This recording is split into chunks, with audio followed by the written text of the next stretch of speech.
Congresso concede a medida do sítio pedido com urgência pelo governo.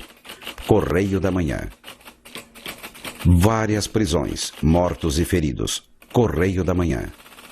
O movimento revolucionário que explodiu nesta capital. A União. Algumas granadas caem sobre o quartel-general fazendo vítimas. O Brasil. Foi decretado o estado de sítio por 30 horas. A Pátria. Copacabana prestes a capitular. O combate. Olá, galera. Tudo bom? A aula de hoje é um tema muito importante. Os anos 20 no Brasil. Nós temos o foco da República Oligárquica. Os anos 20, entre 1921 e 1930. Mas vamos entender uma coisa. A década de 20 em si começa ainda na década de 10. Como assim?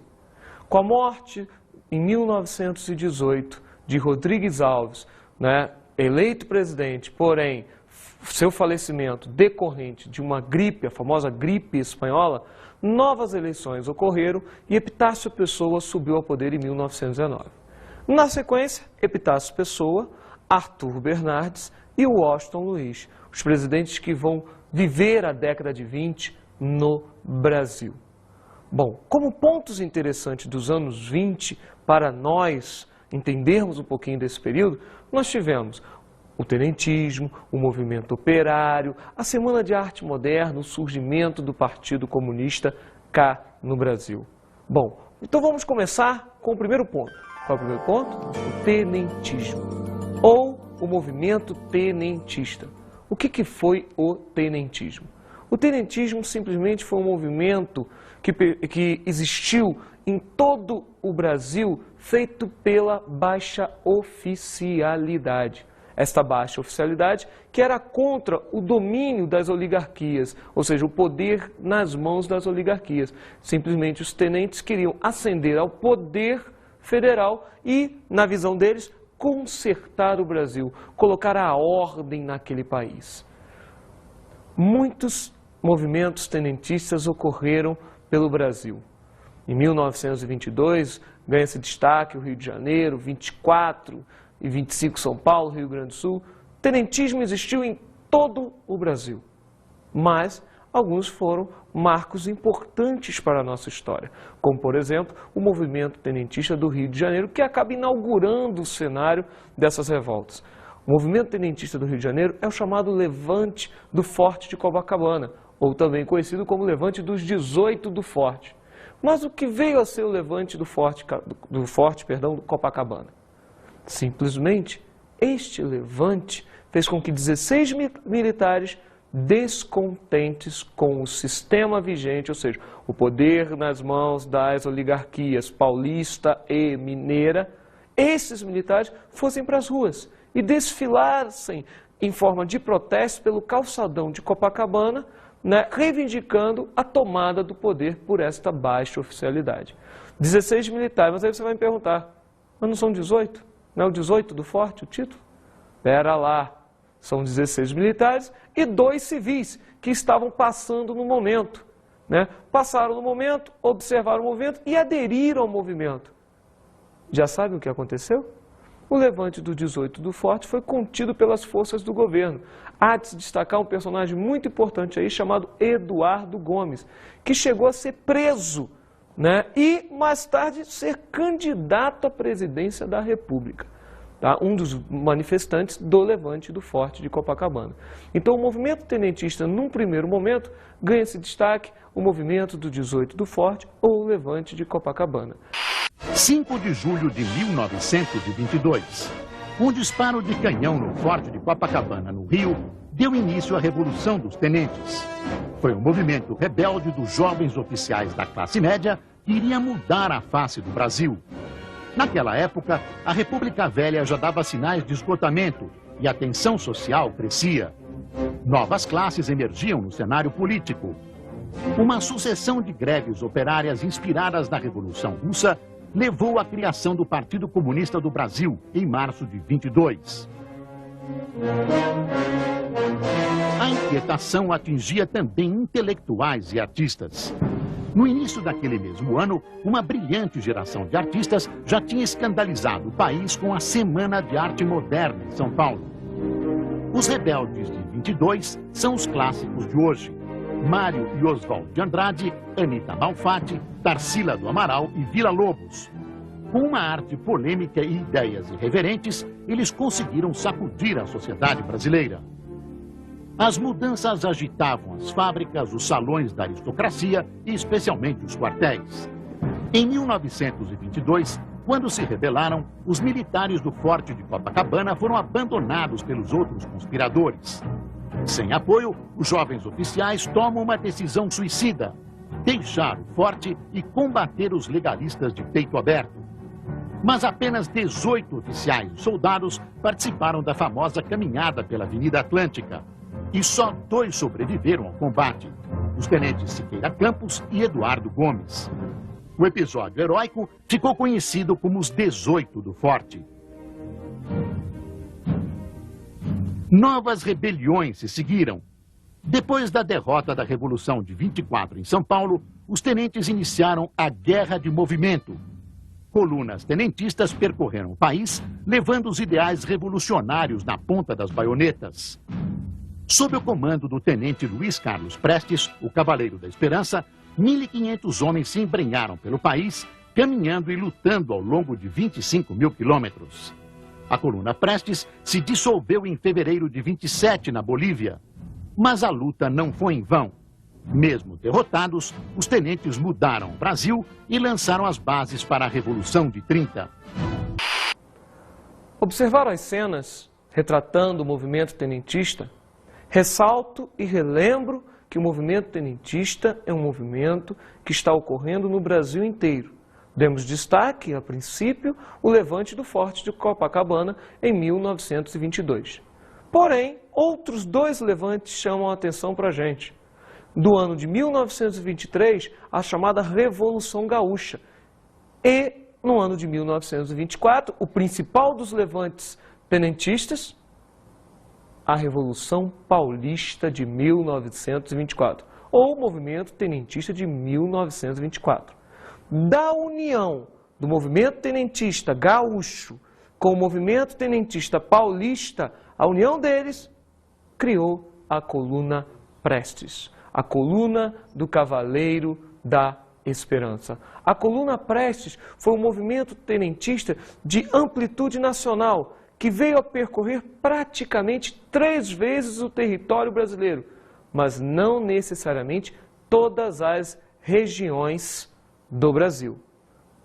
Ressalto que Luiz Carlos Prestes era, sim, um tenente. Daí o movimento que ele lidera ser também um movimento tenentista. Luiz Carlos Prestes liderou a famosa coluna Prestes, recebe o seu nome, que foi um movimento considerado pelo governo brasileiro subversivo aos ideais da República Oligárquica. Vale aqui uma curiosidade: por onde a coluna passava, ela prometia mudanças para o sistema, ela trocava objetos, ela confiscava objetos.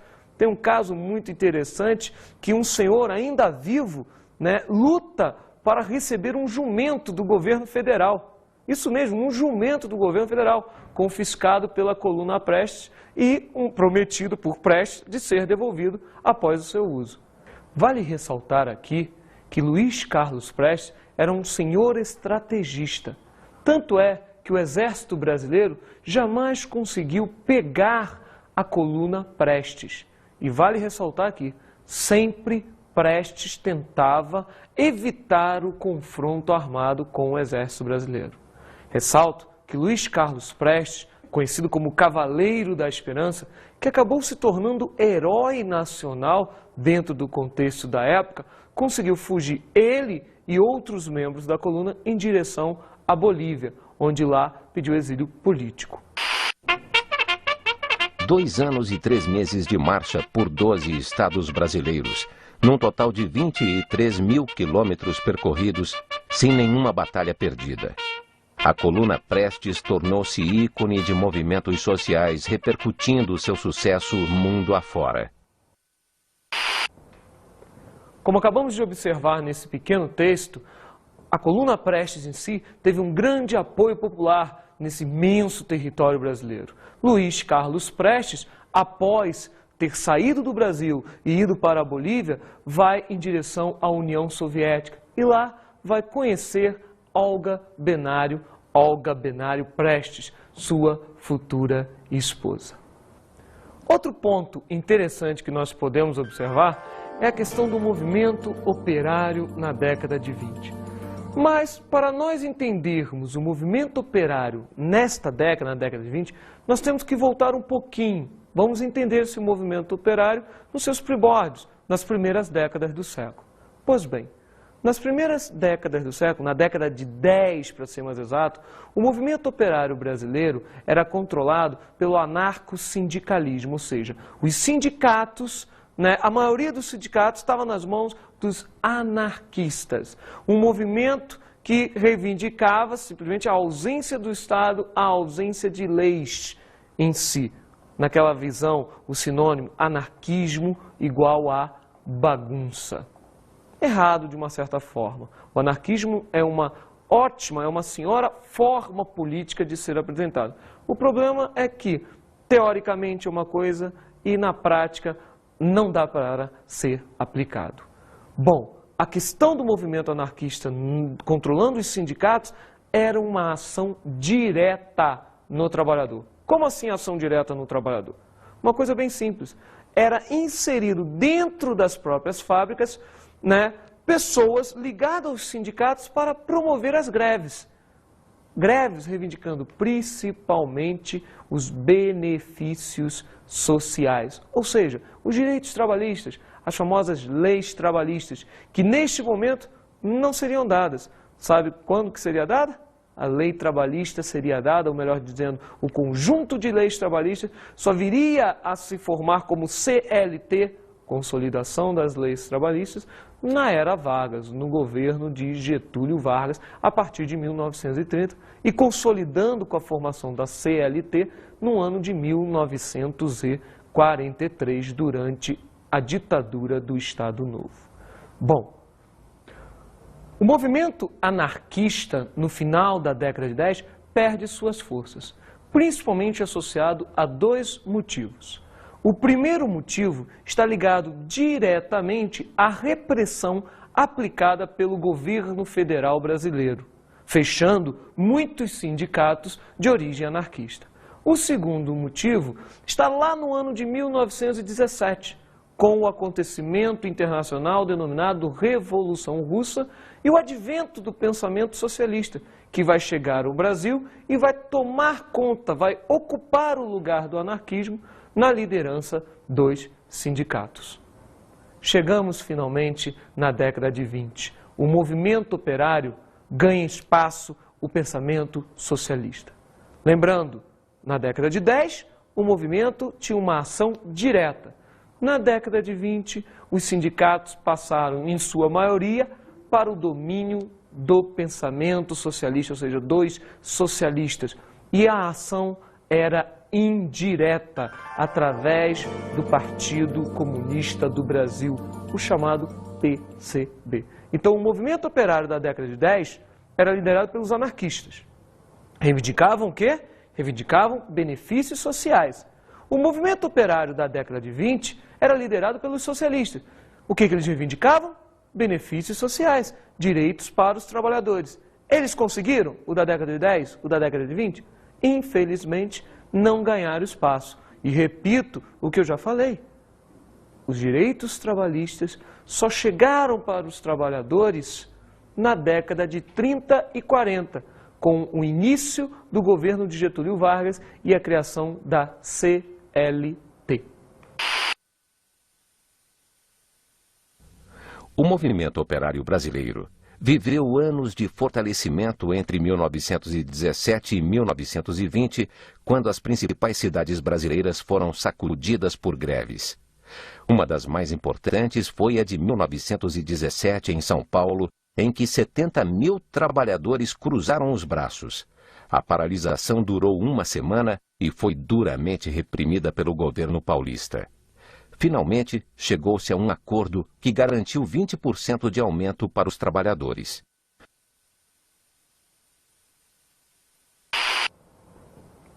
Como vocês ouviram no texto anterior, o ano de 1917 chamou bastante atenção. Vale ressaltar que tanto no ano de 1917 como no ano de 1919 foi realizada uma greve. 17 e 19 foram cenários de greves gerais que tomaram conta do Brasil inteiro e não apenas de São Paulo. São Paulo foi o foco do processo revolucionário grevista, liderado a princípio pelos anarquistas, mas também tendo a participação dos socialistas. Vamos ressaltar agora também que no ano de 1922 surgia o Partido Comunista do Brasil, o chamado PCB. Por que Partido Comunista do Brasil? Você sabe? Não? Partido Comunista do Brasil é Partido Comunista, PC, de origem do PC soviético, Comintern, influenciado pelos ideais socialistas da Revolução Russa. Brasil, porque era a representação soviética no Brasil, a representação do pensamento socialista. O Partido Comunista do Brasil foi fundado em Niterói, estado do Rio de Janeiro, entre vários fundadores, por João Amazonas. Vale ressaltar aqui que a ramificação, a divisão do PCB ocorreu na década de 60, que vira PCB e PCdoB. O PCdoB de hoje é o PCB do ano de 1922. O ideal socialista estava fundamentado, estava enraizado na história do Brasil a partir da década de 20. Na virada do governo de Epitácio Pessoa para o governo turbulento, problemático de Arthur Bernardes. Mas por que eu estou falando que o governo de Arthur Bernardes seria turbulento? Simplesmente porque quase em todo o seu período de mandato, o governo brasileiro de Arthur Bernardes se manteve em estado de sítio. Vale ressaltar que na virada de 22, ou seja, no ano de 22, a virada de presidente Epitácio para Arthur Bernardes, nós estamos tendo algo muito importante para a cultura modernista do Brasil. Era a chamada Semana de Arte Moderna. Oswald de Andrade, Mário de Andrade, Heitor Villa-Lobos, Anita Malfatti, entre vários outros, fundamentando o chamado espírito de brasilidade. Como diria Mário de Andrade, sou modernista, sou, acima de tudo, brasileiro. O espírito de brasilidade seria a valorização do eu nacional, do eu patriótico, ou seja, para que aqueles prédios horríveis? Olha essas casas tão simples.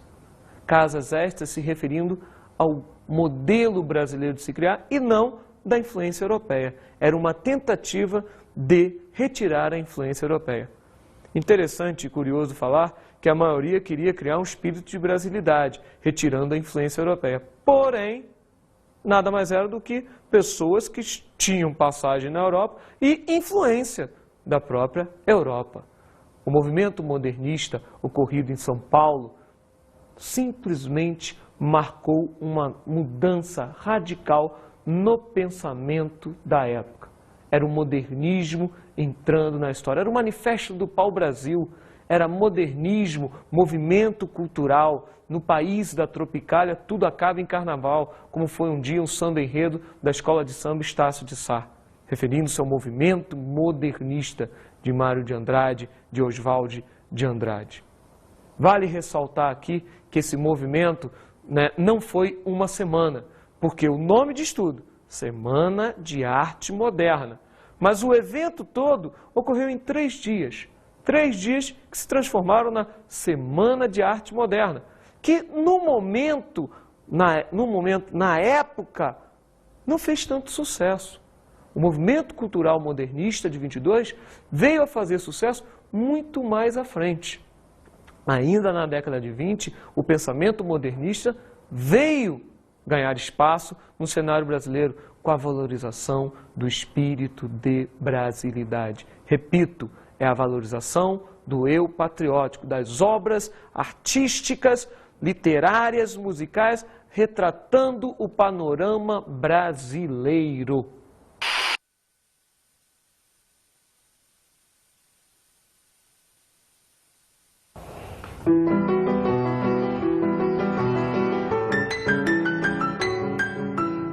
Faz 20 anos, este mês de fevereiro, que se realizou no Teatro Municipal a Semana de Arte Moderna. É todo um passado longínquo de que sorrio sem medo, mas que me assombra um pouco também. Como tive a coragem para dizer versos ante uma assoada tão singular, que eu não escutava do palco o que Paulo Prado me gritava da primeira fila das poltronas? Como pude fazer uma hórrida conferência na escadaria do teatro, cercado de anônimos que me caçoavam e me ofendiam a valer? O meu mérito de participante é mérito alheio. Fui encorajado, fui enceguecido pelo entusiasmo dos outros. Apesar da confiança absolutamente firme que tinha na estética renovadora, eu não teria forças para arrostar aquela tempestade de achincares. E se aguentei o tranco, é porque eu estava delirando. O trecho que acabamos de observar de Mário de Andrade, mais as ideias de Oswald de Andrade, criaram um ideal modernista e eles acabaram sendo chamados de antropófagos. Estes indivíduos, esses modernistas, acabaram criando um movimento verde-amarelismo. Aceitamos sim a cultura europeia, desde que ela seja digerida, ou seja, reelaborada. Um outro ponto dos anos 20 que ganha destaque no governo de Arthur Bernardes, entre 1922 e 1926, que vai ser abolido no governo de Washington Luiz, ou seja, no governo posterior, é a chamada Lei Celerada. Mas o que veio a ser a Lei Celerada? Simplesmente a Lei Celerada permitia uma certa liberdade de imprensa, permitia atos de prisão, permitia a caça às ideologias comunistas. Isto era o que nós conhecíamos como Lei Celerada, que Washington Luiz, em seu governo, promoveu a abolição da mesma. Vale ressaltar aqui que no governo de Washington Luiz, além da abolição da Lei Celerada, ele acabou com aquele sistema que vinha já de uma forma redundante no governo de Arthur Bernardes, que era a aplicação dos estados de sítio. Washington Luiz veio a governar democraticamente, porém sofreu suas consequências. Qual é a consequência primária? A crise de 1929. 24 de outubro de 1929. Desastre em Wall Street. A Bolsa de Valores de Nova York despenca, num dia que entraria para a história como uma quinta-feira negra. Investidores em pânico mandaram vender todas as ações que tinham a qualquer preço. As ações das grandes companhias, como a General Electric, caíram vertiginosamente de valor. Nas primeiras 3 horas do pregão, 11 bilhões de dólares tinham virado fumaça. O crash em Wall Street desencadeou uma onda de falências e abalou a confiança na economia americana. Em pouco tempo, os Estados Unidos e o mundo todo eram varridos por uma grave crise econômica. 13 milhões de americanos amargavam o desemprego. A produtividade caía e os bancos fechavam um após outro. Os efeitos da crise foram devastadores para o Brasil e a economia do café. Os preços já estavam em queda no mercado internacional e as exportações começaram a diminuir. O governo brasileiro fez estoques e chegou a queimar café para sustentar os preços. Sem sucesso. Em 1931, a queima de 3 milhões de saca anunciava o fim da era no Brasil, a era do Rei Café. Como vocês acabaram de assistir um trecho da testemunha da história, a Quinta-feira Negra marcou a quebra da Bolsa de Nova York. Fato este que afetou o mundo inteiro, inclusive aqui no Brasil. Ressalto que, no governo de Washington Luiz, a crise de 29 veio acarretar a crise do café. Por quê? Porque Estados Unidos e países europeus voltavam-se para a reestruturação de suas economias, enquanto que o Brasil necessitava vender café para eles. Com isso, a demanda de café a ser vendida foi menor. Os cafeicultores gritaram, pediram ajuda ao governo brasileiro, que através de um convênio chamado Convênio de Taubaté, assinado lá atrás, no ano de 1906, no governo de Rodrigues Alves, firmava que o governo federal deveria comprar o excedente, mediante empréstimo. Porém, tanto o governo norte-americano como, por exemplo, o governo inglês, não veio a fornecer esse empréstimo. O que aconteceu então? Se instalou a crise do café, uma crise econômica que gerou uma crise política. Mas qual foi esta crise política? A crise política está associada diretamente ao movimento revolucionário de 1930. Vamos entender o que aconteceu para ocorrer a Revolução de 30.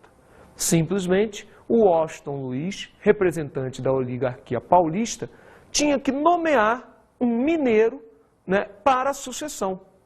E ele não faz isso. Ele simplesmente vem a nomear um paulista, chamado Júlio Prestes. Cuidado, não é Luiz Carlos Prestes, não tem nada a ver com o Júlio Prestes. Preste atenção, são duas pessoas totalmente diferentes. O Júlio Prestes vem como candidato da oligarquia paulista. Minas Gerais, não gostando desse fato, promove um rompimento da política do café com leite. Minas Gerais vai se unir com a Paraíba e o Rio Grande do Sul, duas outras forças políticas no cenário brasileiro, e formar a chamada Aliança Liberal, AL, que vem com promessa de evitar as fraudes eleitorais, simplesmente criar eleições diretas secretas, criar um tribunal para simplesmente analisar, julgar casos ligados às eleições. A Aliança Liberal vem com um candidato pouco famoso para a época, chamado Getúlio Vargas. De um lado, Júlio Prestes, da oligarquia paulista. Do outro, Getúlio Vargas, da Aliança Liberal. Júlio Prestes vence, fraudulentamente, é óbvio. Getúlio Vargas volta para o Sul e o Sul afirma, jamais pegará em armas para contestar o resultado das eleições. Mas um fato muda tudo.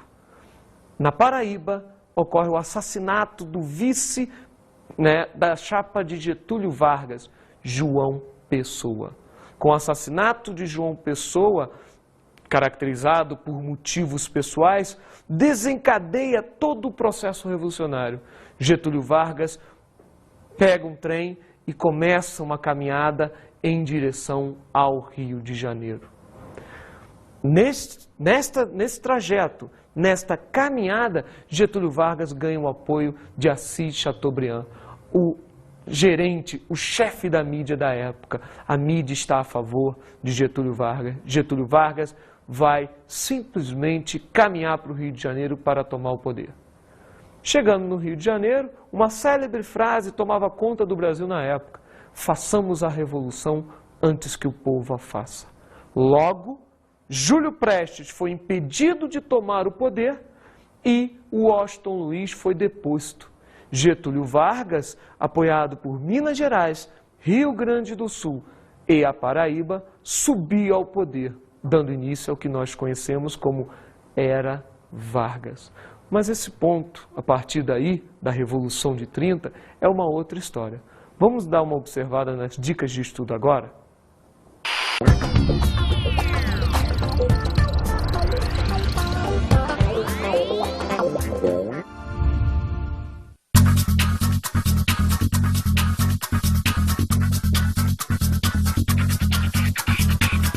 A dica de estudo hoje é bem simples. um livro e um documentário. O livro, A Coluna Prestes, da própria filha de Prestes, Anita Leucádia Prestes, da editora Moderna. O documentário, O Velho, a história de Luiz Carlos Prestes e Tony Ventura. Tá legal? Tchau!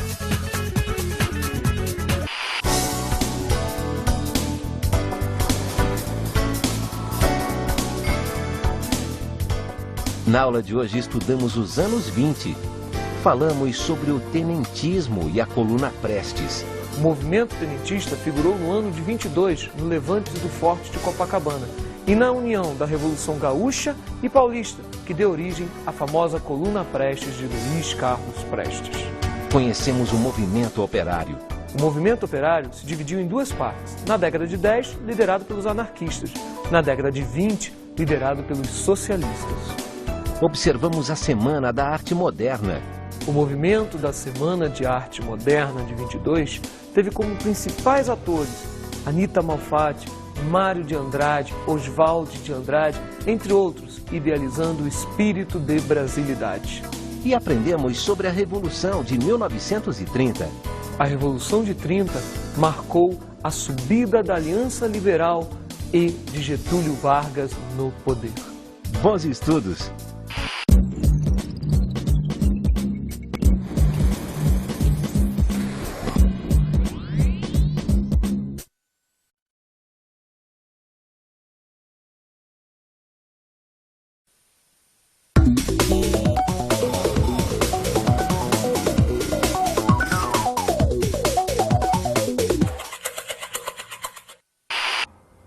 Olá, professor. Tudo bom?